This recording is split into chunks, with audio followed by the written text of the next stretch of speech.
Dear students greeting. मी प्राध्यापक Anuradha Mohanrao Patil, diploma pharmacy exit exam ह्या साठी मी हॉस्पिटल आणि क्लिनिकल फार्मसी हा विषय घेणार आहे. तर ह्या वर्षी म्हणजे 2024मध्ये जे सेकंड इयरचे विद्यार्थी एक्झाम देतात आहे आणि जे डिप्लोमा फार्मसीचे एक्झाम पास होणारे अशा विद्यार्थ्यांना ही एक्झाम क्रॅक करावी लागणार आहे. कशासाठी बरे तर ही एक्झाम त्यांना रजिस्टर्ड क्वालिफाईड फार्मासिस्ट आणि पर्यायाने जेव्हा त्यांना फार्मसी स्वतःची चालू करायची आहे तेव्हा हे लायसन मिळवण्यासाठी ही एक्झाम कंपल्सरी क्रॅक करणं आवश्यक आहे. तर आत्तापर्यंत मुलांना मार्गदर्शनपर लेक्चरची सिरीज किंवा माहिती अशी काही मार्केटमध्ये उपलब्ध नाहीत.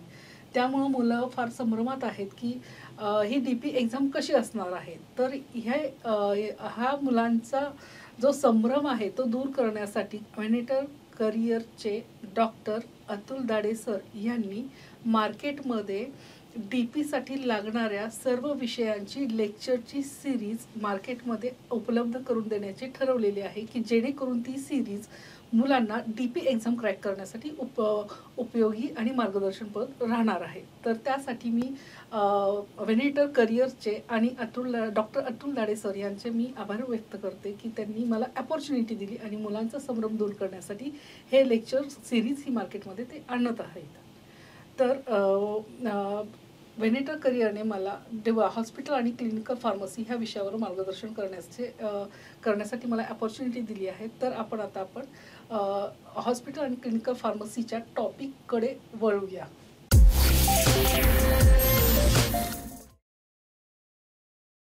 तर हॉस्पिटल आणि क्लिनिकल फार्मसी हा आपल्या फार्मसीचा हार्ट आहे की मुलं डिप्लोमा फार्मसीचा 2 वर्षाचा कोर्स पूर्ण केल्यानंतर फार्मसी रन करताना मुलांना येणारे प्रॉब्लेम हे सॉल्व कसे करायचे तो हा सब्जेक्ट शिकवतो. आणि मुलांचं पेशंट बरोबर, डॉक्टर बरोबर, नर्स बरोबर कसं त्यांनी काउन्सिलिंग करावं हा विषय हा हॉस्पिटल आणि क्लिनिकल फार्मसी शिकवतो. तर ह्या विषयामध्ये असलेला टॉपिक पहिला म्हणजे हॉस्पिटल फार्मसी. हा हॉस्पिटल फार्मसीमध्ये आपण बघणार आहोत की definition of hospital pharmacy, scope of hospital pharmacy, त्यानंतर आहे professional responsibility, qualification required for the hospital pharmacy, job specification, workload requirement, त्यानंतर आहे इंटरप्रोफेशनल रिलेशनशिप, त्यानंतर आहे की गुड फार्मसी प्रॅक्टिस. जेव्हा आपण फार्मसी चालू करतो त्यावेळेस how we are running, how our pharmacy is better than others pharmacy, ते तुम्हाला ही गुड फार्मसी प्रॅक्टिसमधून तुम्हाला समजणार आहेत. त्यानंतर हॉस्पिटल फार्मसी स्टँडर्ड्स आणि त्यानंतर आहे इंट्रोडक्शन टू NABH ॲक्रिडिटेशन आणि त्यामध्ये असलेला रोल ऑफ फार्मासिस्ट. हा आहे तुमचा फर्स्ट टॉपिक. सेकंड टॉपिक आहे तुमचा different committees in the hospital. ह्यामध्ये आहे की फार्मसी आणि थेरापेटिक कमिटी ज्या हॉस्पिटलमध्ये असणाऱ्या वेगवेगळ्या कमिटीज आहेत. त्यानंतर आहे की हॉस्पिटल फॉर्म्युलरी आणि त्यानंतर आहे इन्फेक्शन कंट्रोल कमिटी जे तुम्हाला हॉस्पिटलमध्ये असतात. त्या कमिटीची माहिती आणि त्यामध्ये असलेला रोल ऑफ फार्मासिस्ट हे आपण डिफरंट कमिटीज इन हॉस्पिटल ह्या विषयामध्ये आपण स्टडी करणार आहोत. त्यानंतर आपला टॉपिक आहे supply chain and inventory control.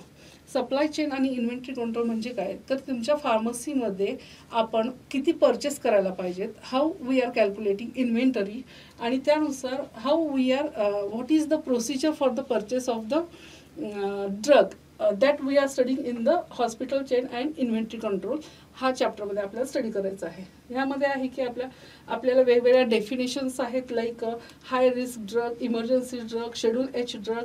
त्यानंतर आपण आपल्या फार्मसीमध्ये ड्रगची परचेस कशी करायची हे मेथड आहे. परचेस करताना आपल्याला इन्व्हेंटरी कशी कॅल्क्युलेट करायची त्यासाठीचे वेगवेगळे फॉर्म्युलेज आपल्याला ह्या चॅप्टरमध्ये इन्व्हेंटरी कंट्रोल टेक्निकमध्ये आपल्याला स्टडी करायचे आहेत. त्यानंतर इन्व्हेंटरी कंट्रोल मॅनेजमेंट आहेत आणि त्यामध्ये आहे नंतर नेक्स्ट आहेत फिफो आणि फिफो मेथड्स आहेत.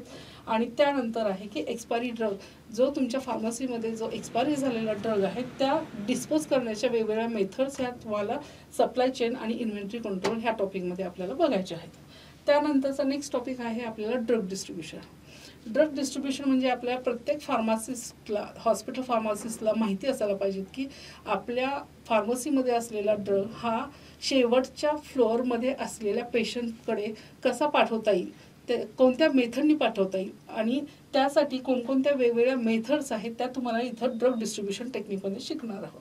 तर ह्यामध्ये आहे ड्रग डिस्ट्रीब्युशन इन पेशंट आणि आउट पेशंटला आहे.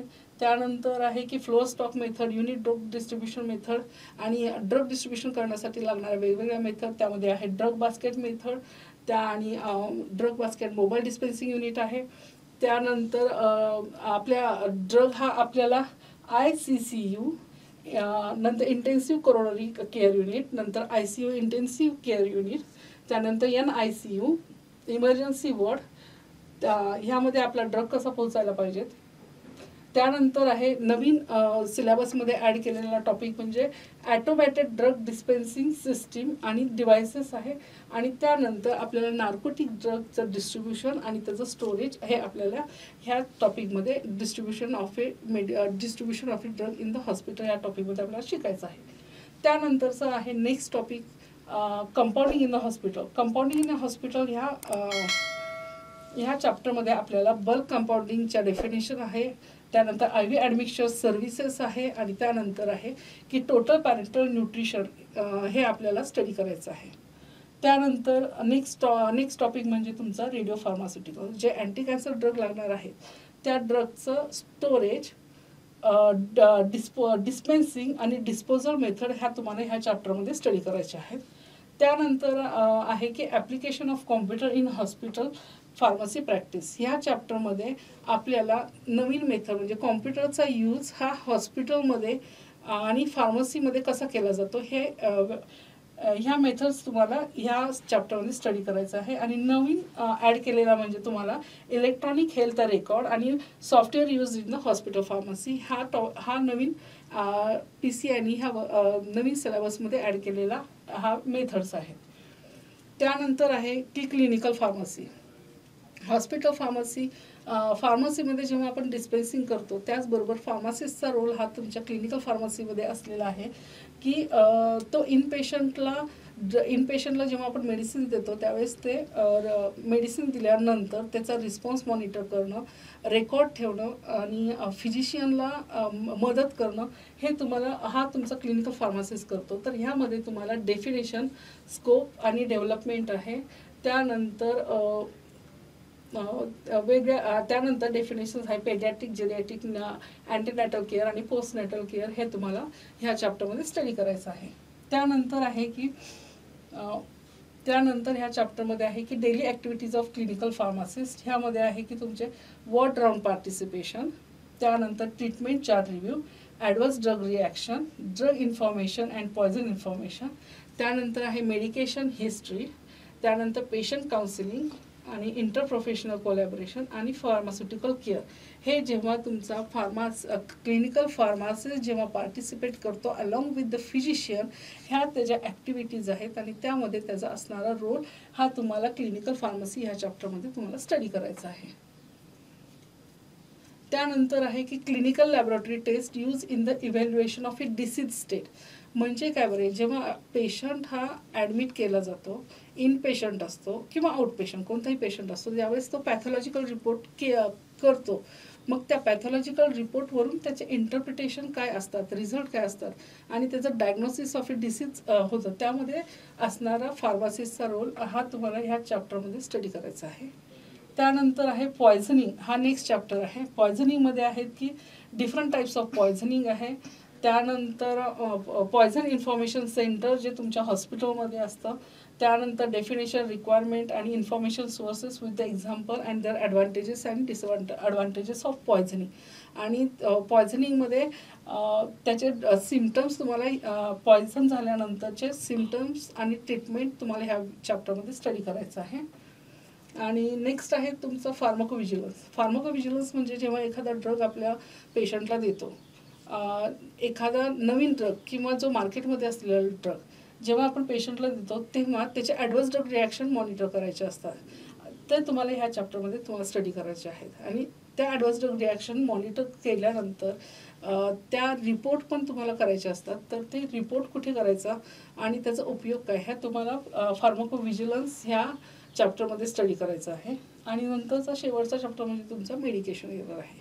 मेडिकेशन एरर म्हणजे काय आहे बरे, मेडिकेशन एरर म्हणजे काय, जेव्हा डॉक्टर प्रिस्क्राईब करतात मेडिसिन्स, जेव्हा फार्मासिस्ट डिस्पेन्स करतो मेडिसिन पेशंटला, किंवा पेशंट मेडिसिन घेतो त्यावेळेस त्याच्याकडून होणाऱ्या चुका ह्या ह्या ह्या तुम्हाला मेडिकेशन एररमध्ये तुम्हाला स्टडी करायचे आहेत.